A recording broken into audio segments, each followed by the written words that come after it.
What is going on, guys? Welcome back to the Crew 2, and well, it is Wednesday, which means the new summit is now live, and for this week we have the Honda S2000 Red Panther Edition, which is honestly a pretty awesome car. Not only that, this is going to be a pretty interesting summit, but before we jump into that, let's take a look at the upcoming summits right now. So the next one, the Minion Series Phase 4 is going to have that beautiful GT3 Nismo on the cover. Then we're going to have the Scorebreaker Boosted, which honestly could be pretty dang good. So this actually might be worth going after, to be honest. And then in gold, we have the BMW X6M, which I would say most players probably already have this vehicle unlocked. So if you do, you'll just get the money back for that. Then jumping into this summit right now, I think this one's going to be a lot of fun. Basically a nice mix of almost every single class event in this one. So I think this is going to be a really fun summit. We also have an off-road escape, which, normally means a hypercar going down a mountain. But moving over to the next one's going to be Polar Rush. We have the neon pink tire, which, is pretty similar to the gold one that we had a while ago. I think that might be kind of cool. Then we have the Ferrari 812 Superfast, which I believe that's just going to give you parts unlocked already, so you don't have to pay for them, which is still going to be pretty helpful. Then the next one, we have the Wolf Guard, which in Platinum, we have the Wolf Guard Rooftop, which looks pretty interesting for that matter. And then in gold, we have the legendary half set boosted for the Rallycross class. And I think that's actually going to be a pretty dang good set to go after from what it seems like. I believe that's going to be Drifty on there as well, which is normally a really good perk to have on the Rallycross vehicles. And now jumping right into the Japanese Drive Summit here, guys. So I have a feeling this one's going to throw a lot of curveballs at many players. So starting off, we're going to have the Slalom here, which is honestly pretty straightforward. I ran the Vector V40R, which is really good with its handling. I would say the Demon's going to be faster, but I love how the Vector actually handles, so I recommend trying that boat out on this one. Then moving over, we're going to have a Buoy Smash, which honestly, this one's going to be really easy as well. I use the Vector on here, but again, I would say the Demon's probably going to be a better option. But I really do feel like the Vector's handling is going to be unmatched against the Demon. I love how this boat turns and how quickly it can do it for that matter. Then moving over, we're going to have a Speed Trap, and for this, I ended up using the Corvette Stingray, which is honestly, a shocker there. Probably the worst car in the game, low-key, not really.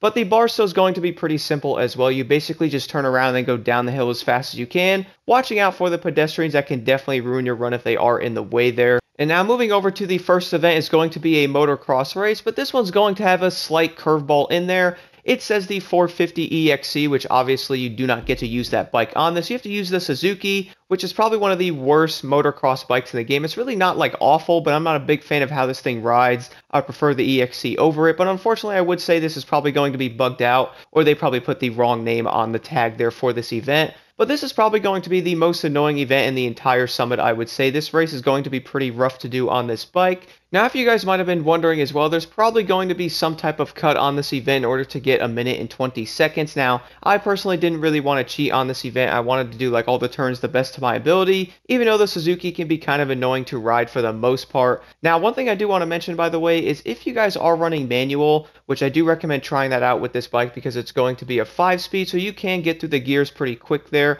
Now, one of the biggest reasons why I recommend trying out manual is because I noticed the bike is going to do a lot better in 3rd and 4th gear around the turns, and you can also hit your nitrous around them as well. So depending on the way you actually enter the turn, you could probably fly around it much faster as what I was noticing by being in 3rd and 4th gear, plus hitting your nitrous is going to get the bike around there a bit quicker, but it really does depend on how you enter that turn for the most part.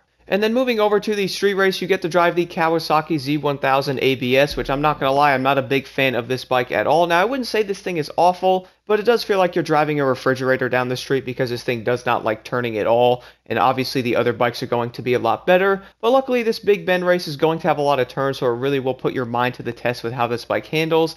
Now for me, I did end up lowering the tire grip of this a lot because it was definitely struggling a little bit.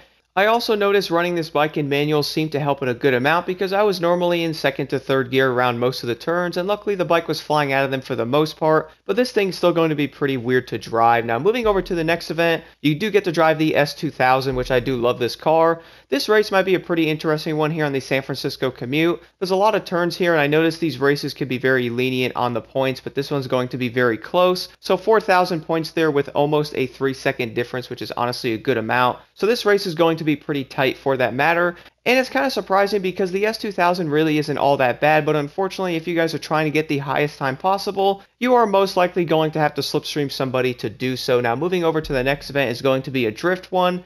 Now this is going to be one of the drift events located in Las Vegas, and I would say this will have a lot of turns in it, so using a car with a lot of stability is probably going to be your best option. So using the Nissan 370Z Pro Drift I would say is going to be the best overall vehicle for everybody to run on this. Obviously the Z4 is going to be great, and so is the RX-7. Then we have the 350Z Roadster from the Motor Pass. I decided to run the Ford Mustang for some odd reason, which is probably not the best vehicle. You can definitely tell the stability of the Mustang might be kind of hard to control, but one of the best things about this drift event is the fact that you do not need to get 850 billion points in order to get a good score.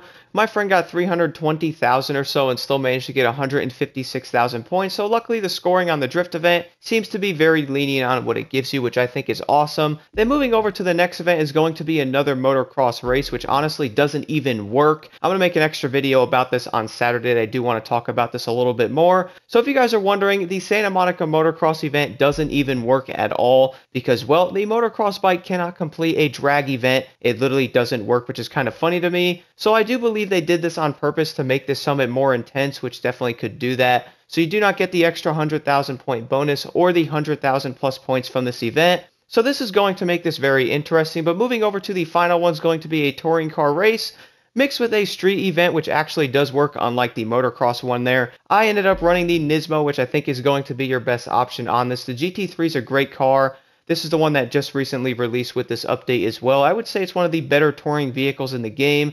Now, one thing I did notice with the Nissan is the fact that this vehicle grips so dang well on the road, so you guys might want to lower the tire grip a little bit, which is what I did with mine. That did help the vehicle a good amount when it comes to gripping on the street and or gripping way too much. But let me know if you guys have any questions at all in the comments below, and I definitely want to know your thoughts on this summit. By the way, what do you guys think about the event that doesn't work and or the 450 EXC, which is probably the wrong tag for that bike on that one? But nonetheless, let's jump right into this.